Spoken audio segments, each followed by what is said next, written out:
Hi friends, this is your pal Scott Garibay, and today we are going to talk about Daggerheart, and we're going to talk about something that not a lot of people are talking about with Daggerheart, what it accomplished, and that is what it accomplished as a new tabletop role-playing game on the scene. So first of all, Daggerheart is really different. It is positioned to be a Dungeons & Dragons killer within 3 years. That is real. That is quite a possibility. If Critical Role learns to work hard, right? That I know that sounds strange, but I can tell you right now that this is a real thing.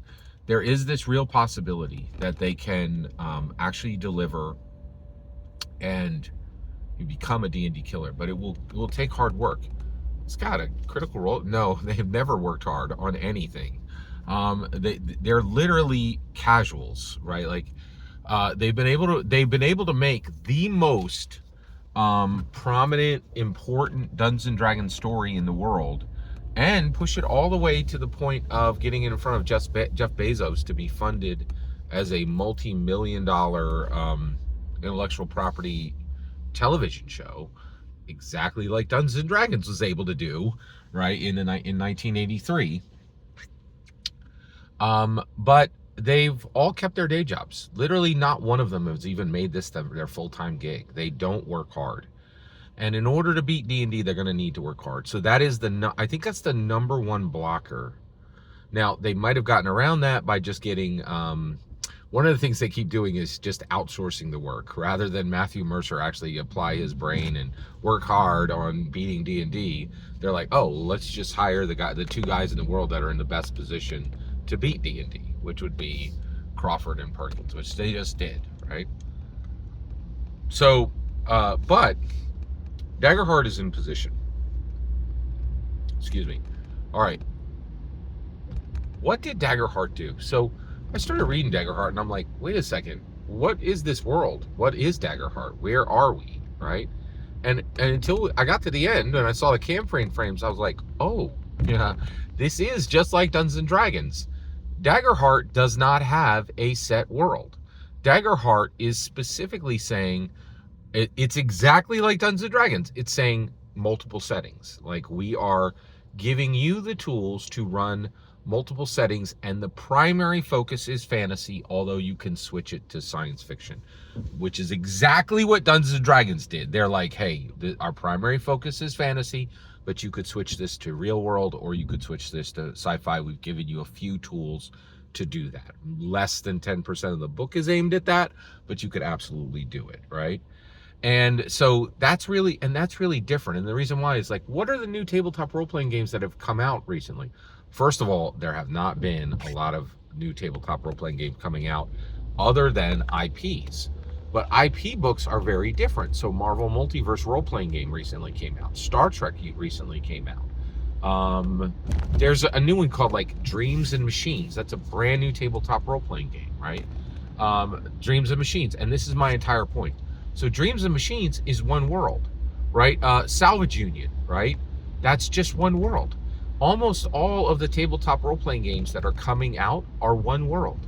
They're not saying, hey, we are multiple setting. That is now extremely, like, it's extremely difficult to launch a new tabletop role-playing game that is just not a 5e splat book, right? And I'll tell you right now, it's extremely easy to chunk up another 5e splat book. And a bunch of people are doing it, right? Like, there's Ghostfire Games, right? They just create 5e splat books, right? Like, it's just, there you go, right? Like, now they're the best in the world at it, that's true, but it's just 5e splat books, right? And so what's really interesting about Daggerheart is it has delivered a tabletop role-playing game that is at exactly the same level as D&D. And I didn't even realize this until I thought about it and saw it in, and saw all the campaign frames. Books don't even attempt.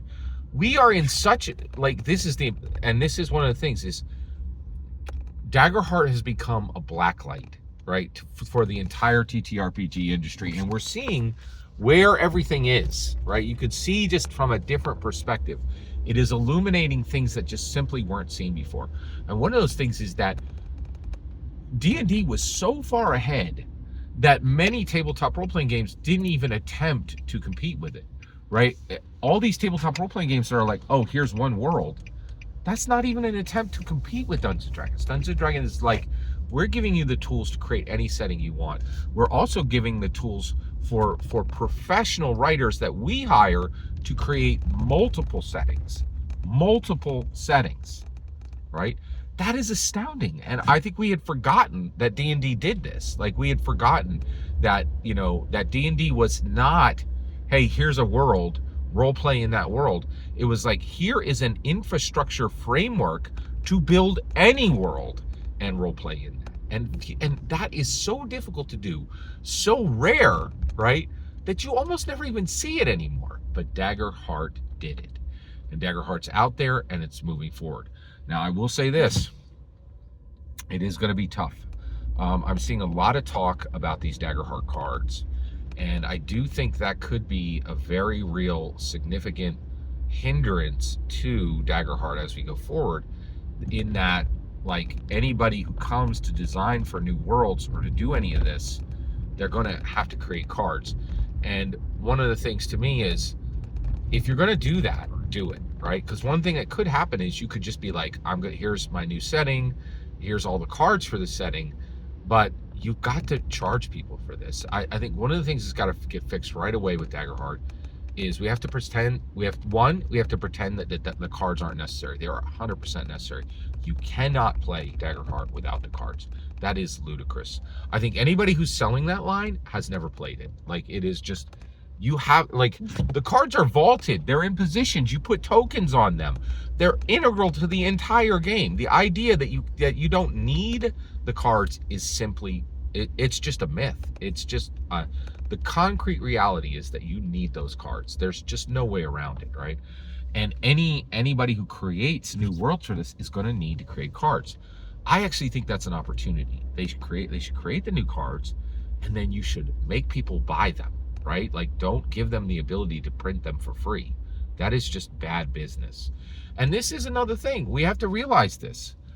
Tabletop role-playing games are an incredibly bad business model, right? And now, Critical Role is in position to change that, but they don't have the courage. They don't have the courage because they don't. And this is that's another thing, another huge problem with Critical Role that they're going to have to fix if they're actually going to compete. They're going to have to get used to not being liked, and they're already there with the OGL. Nobody likes their OGL, right? There's all, look left, look right. You're going to see one of these titles. It's clickbait, but it's there saying, hey, Daggerheart has an OGL scandal. I actually think, you know what? That's not clickbait. I actually think Daggerheart does have an OGL scandal, right? But here's what you'll hear here. They should have a scandal.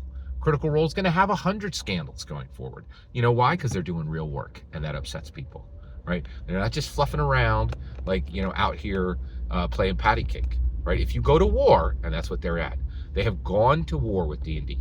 They have bitten 2 fingers off the hand that feeds them. That's where we're at, right?